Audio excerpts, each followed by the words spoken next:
Bismillah ar-Rahman ar-Rahim, salatu wassalam ala ashraf al-Mursalin. Nous poursuivons toujours la solution du problème numéro 2, bien sûr, de l'étude d'une fonction intégrale.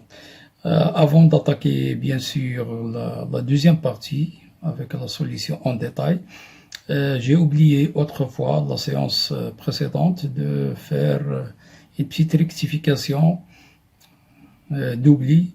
J'ai oublié une petite question. Donc voilà, je l'ai rectifié. Petit à montrer que quel que soit x supérieur ou égal à 1, donc x carré à la place de ln4x moins 1 bien sûr il est à l'extérieur du logarithme sur 1 plus 2x, inférieur ou égal à phi x, inférieur ou égal à 2x carré, entre parenthèses ln4x moins 1, le tout sur 1 plus x. Et quel que soit x appartenant à l'intervalle ouvert, 2x carré ln4x moins 1 sur 1 plus x inférieur ou égal phi x inférieur ou égal x carré ln4x moins 1 sur 1 plus 2x. Donc je m'excuse pour cet oubli, puisque je suis complètement débordé, bien sûr, avec le travail, avec toutes les branches et tous les niveaux. Donc on va commencer, bien sûr, la première question. Donc, on doit prouver que phi il est défini sur R+. Donc, on a vu dans le cours que si on a une fonction continue sur le segment AB, alors son intégrale, il est défini. Donc, la deuxième partie, bien sûr, petit 1. Donc, si x strictement positive, donc on a f est continu sur le segment, bien sûr, d'extrémité x2x. Et d'après le cours de l'intégrale, donc son intégrale, il est bien défini. Donc l'intégrale de x à 2x ft dt, il est bien défini. Autrement dit, il appartient à R.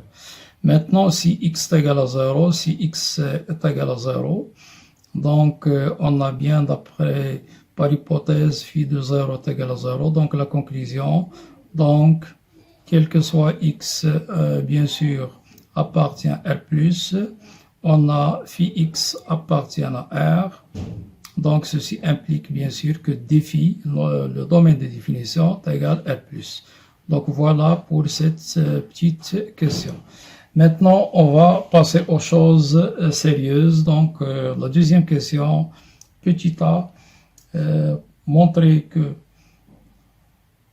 va montrer que quel que soit x supérieur ou égal à 1, on a x carré ln x. Donc, montrons que quel que soit x supérieur ou égal à 1, on a cette double inégalité x carré ln 4x moins 1 sur 1 plus 2x inférieur ou égal à phi x inférieur ou égal à 2x carré ln 4x moins 1, je répète, elle est à l'extérieur du ln sur 1 plus x. Donc voilà la méthode que, bien sûr, qu'on va faire. Donc on doit encadrer, comme on a dit la séance précédente, on va encadrer la fonction ft.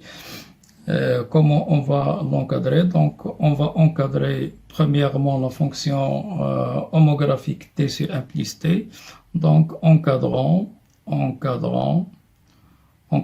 fonction, le nombre t sur 1 plus t, bien sûr, sur le segment d'extrémité x2x. Donc, on a t il est compris entre x et 2x, donc ce qui est équivalent que 1 plus x, il est inférieur ou égal à 1 plus t, il est inférieur ou égal à 1 plus 2x.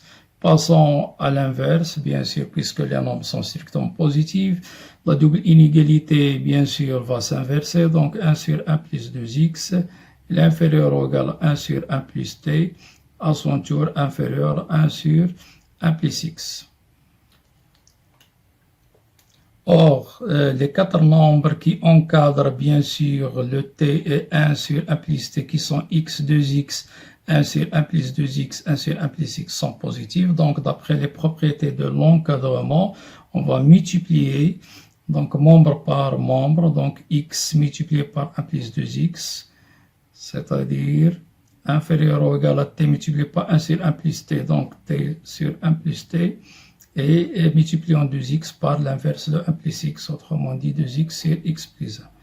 Donc voilà la première étape. Maintenant la deuxième étape, donc on travaille dans l'intervalle 1 plus l'infini, donc ln t, donc t il est supérieur ou égal à 1, donc son logarithme il est positif, donc on va multiplier tous les membres par ln et nous aurons x ln t sur 1 plus 2x inférieur ou égal à ft bien sûr, la fonction ft, inférieur à 2x ln t sur x plus 1. Pourquoi ceci?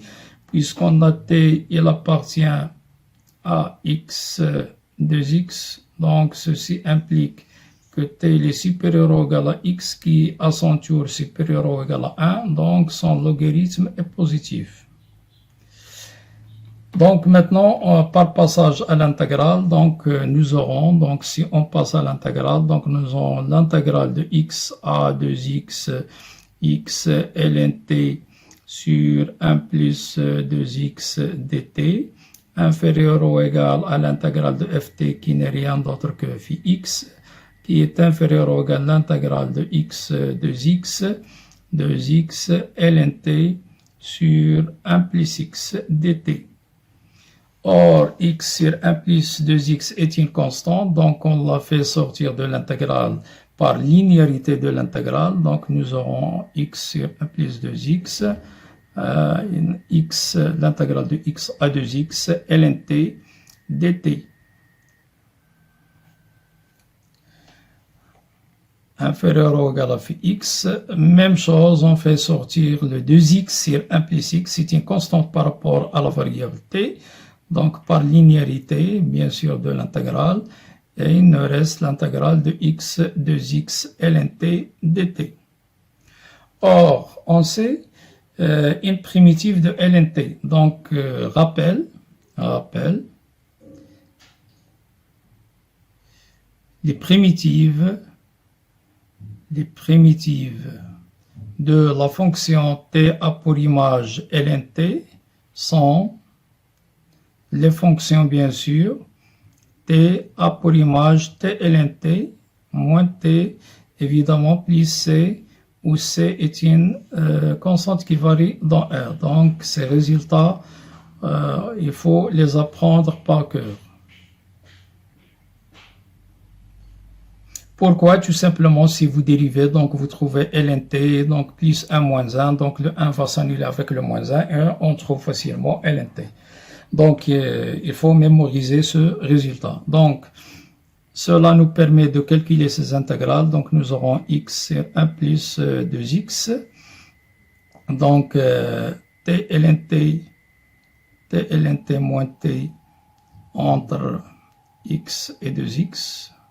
Inférieur ou égal à phi x, bien sûr inférieur ou égal à 2x sur 1 plus x, t ln t moins t, toujours entre x et 2x. Donc, on va calculer les expressions, bien sûr. On a la même expression, donc il suffit de calculer. Donc, à quoi est égal 1, c'est-à-dire la valeur de ce nombre qui est entre crochets, est égal 2x ln 1 est égal 2x ln 2x moins 2x, bien sûr moins x ln x, moins x avec le moins plus x. Donc on trouve bien sûr 2x ln 2x moins x ln x et moins 2x plus x moins x. Donc si on factorise par x, donc nous aurons bien sûr ln 2x moins ln x moins 1. Donc on va faire entrer le 2 à l'intérieur de ln grâce à une propriété. Donc c'est égal ln 2x le tout au carré moins ln x moins 1. Et encore une fois, les propriétés de ln, ln a moins ln b, c'est ln a sur b, donc c'est ln 4x au carré sur x moins 1 qui qui doit être égal, bien sûr, à x, en simplifiant par x, donc ln 4x moins 1. Donc voilà, donc on va trouver dans la double inégalité, bien sûr, donc c'est x sur 1 plus 2x, donc ln 4x moins 1, et d'autre part, il est inférieur à phi x, inférieur ou égal, bien sûr, à 2x, la même chose, 1 plus x, puisqu'il s'agit du même nombre, donc ln 4x moins 1. Donc, attention, donc on a déjà un x, donc x au carré, et là, c'est 2x au carré moins 1. Donc, voilà, bien sûr, la fameuse double inégalité demandée. Donc, maintenant, on va faire la même chose mais juste quelques étapes. Maintenant, si x appartient, là, il faut faire attention, si x appartient à l'intervalle ouvert 0, 1,5, donc ceci implique bien sûr que x il est strictement inférieur à 1,5, 0. Si on multiplie par 2, donc nous aurons 2x, il est inférieur à 1, supérieur à 0. Donc t appartient à x 2x. Donc ceci implique, bien sûr, que t d'une part il est inférieur à 2x qui à son tour inférieur à 1, bien sûr, et supérieur ou égal à x qui est strictement positif. Autrement dit, donc t il est strictement compris entre 1 et 0, donc dans ce cas, bien sûr, ln t il est négatif. Donc il faut faire très attention. Donc, en multipliant, donc, à partir de quelle étape? À partir de cette étape, donc, que je vais la noter étoile. Donc, en multipliant étoile, bien sûr, par ln-t, la double inégalité va s'inverser. Donc, grâce à la double inégalité étoile, on a, donc, en multipliant les deux membres par ln-t, donc, nous trouvons, il va s'inverser puisqu'il s'agit d'un nombre négatif. Donc, 2x ln-t sur x plus 1, il est inférieur ou égal, bien sûr, ft, qui est inférieur ou égal x sur 1 plus 2x ln-t. Donc, on passe à l'intégrale, bien sûr, toujours on a x inférieur à 2x. Donc, nous aurons donc l'intégrale de x à 2x, bien sûr, 2x ln-t sur x plus 1 dt, inférieur ou égal à phi x, inférieur ou égal à x 1 plus 2x ln-t, intégrale toujours de x à 2x dt. Donc, on trouve bien sûr le même résultat puisqu'il s'agit des mêmes étapes, bien sûr, les mêmes étapes. Donc, nous aurons donc 2x au carré sur x plus 1, ln 4x moins 1, inférieur ou égal à phi x, inférieur ou égal à x au carré sur 1 plus 2x, bien sûr, ln 4x moins 1. Donc, c'est la question la plus importante du problème. Donc, il faut bien travailler ces doubles inégalités parce que c'est la base de plusieurs questions, comme on va voir, bien sûr. Donc, voilà, on a terminé cette question. On va passer à la question, non pas petit c, mais petit b. Petit b, et là, bien sûr, c'est petit c. La petit c. Donc, que dit la question petit b? La question petit b, déduire que phi est continu en 0 à droite. Donc, bien sûr, il faut être intelligent, donc, de choisir la double inégalité avec laquelle on va travailler. Puisque on est au voisinage de 0, on est plus proche de 0 à droite, donc, c'est logique qu'on va travailler avec la deuxième double inégalité. Donc, on va calculer la limite, bien sûr, de cette fonction. Donc, je vais l'appeler phi 1x. Et la même chose, donc, idem. Donc, il suffit, bien sûr, de calculer une limite. Donc, limite à quoi est égal limite de phi 1x lorsque x tend vers 0 plus. Bien sûr, donc je vais donc, on va développer, donc c'est égal limite de x carré ln 4x moins x carré lorsque x tend vers 0 plus est égal à la limite de x carré ln 4x lorsque x tend vers 0 plus. Bien sûr, la limite de moins x carré est égale à 0. Alors là, donc, on va l'écrire, c'est limite de x multiplié par limite. Donc, je vais diviser multiplié par 4. Donc, est égal x sur 4 fois limite de 4x ln 4x pour, bien sûr, appliquer la technique de changement de variable. Lorsque x tend vers 0 plus, lorsque x tend vers 0 plus. Donc, on va poser par exemple grand X. Donc, nous aurons toujours limite de x sur 4 lorsque x tend vers 0 plus multiplié par limite de grand X ln grand X avec grand X tend vers 0 plus. Donc, c'est une limite usuelle est égale à 0 et 0 multiplié par 0 est égal à 0. Fois, bien sûr, on a oublié fois 2 sur x plus 1. 2x plus 1, bien sûr, fois 2, puisque lorsque x tend vers 0, ça tend vers 1. Donc, c'est toute la fonction. Donc, fois 2 sur 1, fois 2, fois 2, donc, fois 2 est égal à 0. Et la même chose, si je nomme cette fonction phi de x, donc la limite de phi de x lorsque x tend vers 0 plus, c'est la même chose. C'est égal à la limite de x sur 1 plus 2x lorsque x tend vers 0 plus multiplié par la limite. Bien sûr, je vais multiplier comme on a fait précédemment, donc je vais diviser et multiplier de 4x ln 4x lorsque x tend vers 0 plus. Donc, c'est égal à 0 fois la limite de x ln grand X lorsque grand X tend vers 0 plus est égal à 0. Donc, d'après les propriétés de limite et ordre, puisque les deux fonctions qui encadrent la fonction phi, bien sûr, qui sont phi 1 et phi 2, ont la même limite lorsque x tend vers 0 plus, donc limite. Donc, limite de phi x lorsque x tend vers 0 plus est égal à 0. Or, 0, ce n'est rien d'autre que phi 0, d'où la continuité de phi. Donc, phi est continu. Et continu en 0, bien sûr, à droite.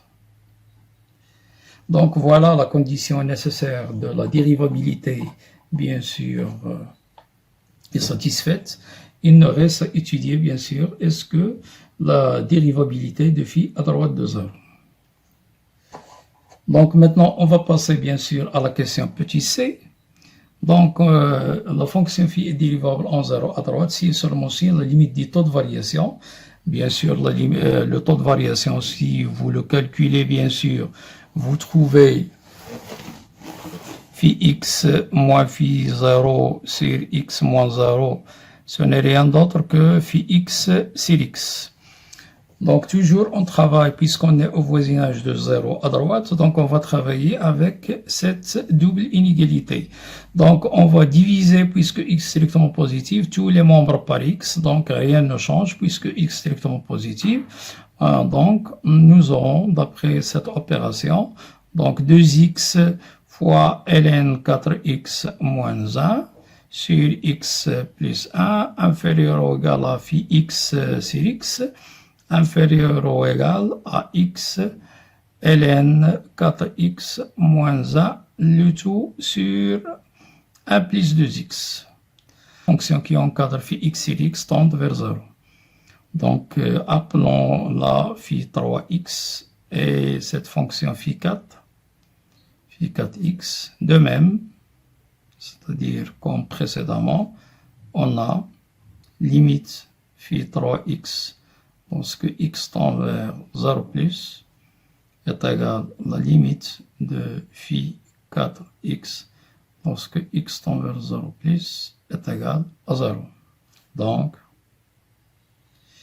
limite phi x sur x lorsque x tend vers 0 plus est égal à 0. Donc, phi est dérivable en 0 à droite. Et phi prime d de 0 est égal à 0. Maintenant, on va passer, bien sûr, troisième question, calculer les limites de phi x lorsque x tend vers plus infini. Alors là, on est au voisinage plus infini, donc on va travailler avec la première double inégalité, puisque lorsque x tend vers plus infini, autrement dit, on est au voisinage plus infini, donc x il est trop supérieur à 1. Donc on va travailler avec l'inégalité à gauche. On a phi x, il est supérieur ou égal à x carré ln 4x moins 1 sur 1 plus 2x. Or, la limite de cette fonction, bien sûr, est égale à plus infini. Donc, il suffit de calculer la limite de gx. On a gx, je peux l'écrire, c'est x, je vais décomposer le x carré sur 1 plus 2x pour obtenir une fonction homographique rationnelle, multiplié par x ln 4x moins 1. Or, la limite de cette fonction, ça tend vers plus infini. Et la limite de cette fonction tend vers 1 demi. X sur 2x, en simplifiant par x, 1 demi. 1 demi vaut plus infini, est égal à plus infini. Donc, ceci implique que limite de gx, voisinage de plus infini, est égal à plus infini. Et on a phi x, et phi x, il est supérieur ou égal à gx, au voisinage plus infini. D'après, bien sûr, la propriété de la limite et ordre, donc limite, on déduit que limite de phi x, lorsque x tend vers plus l'infini, est égal à plus l'infini.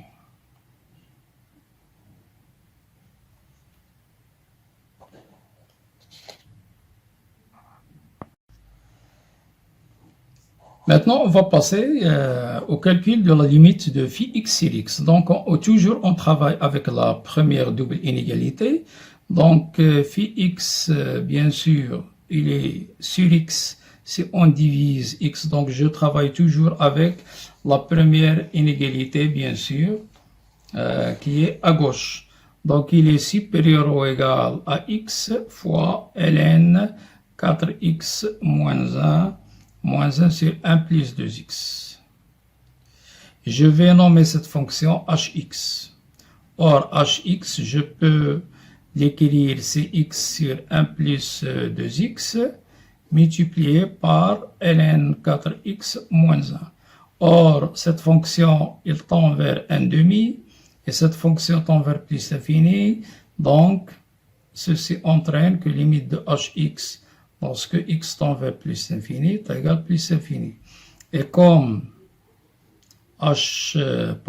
phi x sur x, il est supérieur ou égal à hx, d'après limite et ordre, donc ceci entraîne bien sûr que limite phi x sur x lorsque x tend vers plus l'infini est égal à plus l'infini.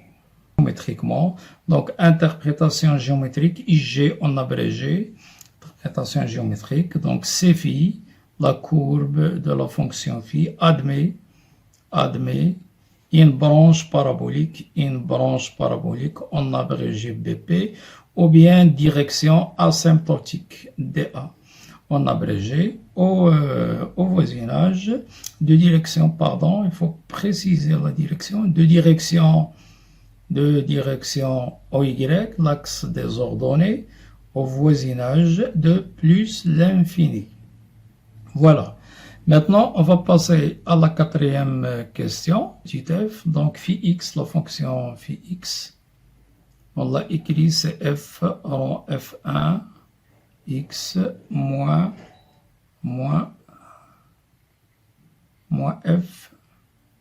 fx. Ou, bien sûr, f1 est égal à 2x. Donc, phi est dérivable. Donc, phi est dérivable sur 0 plus infini. Donc, phi est dérivable sur 0 plus infini comme somme de deux fonctions. Bien sûr, c'est deux fonctions. Donc, x a pour image fx, puisqu'il est une primitive, donc il est dérivable sur 0 plus l'infini, car f est une primitive de f, donc dérivable, et la fonction x, bien sûr, f rend f1 de x composé de fonctions dérivables, composé de deux fonctions dérivables. Donc, maintenant, on va passer au calcul. Petit b, calcul de phi prime x. Phi prime x, bien sûr, quel que soit x strictement positif. On a, quel que soit x strictement positif, phi prime x est égal f rond f1 prime de x moins f prime de x. Utilisons la formule de la dérivée de la composée de deux fonctions, donc c'est f prime calculé au point f1x multiplié par f1 prime de x moins, puisque f est une primitive de f, donc c'est petit f de x. Donc c'est f, et je remplace f1x par 2x. Et là, f1 prime x, la dérivée de 2x, c'est 2, moins fx. Autrement dit, égale 2 fois f de 2x moins fx. Donc voilà, bien sûr, le calcul de la dérivée. Donc quel que soit x strictement positif, phi prime x est égal 2 fois f de x moins fx. Donc c'est un très bon exercice, bien sûr, qu'on a travaillé. Donc soyez au rendez-vous pour un autre problème, Inch'Allah. لا تحرمونا من صالح دعوتكم لنا ولوالدينا وأولادنا ولمن علمنا ولجميع المسلمين. نستودعكم الله الذي لا تضيع ودائعه. والسلام عليكم ورحمة الله تعالى وبركاته.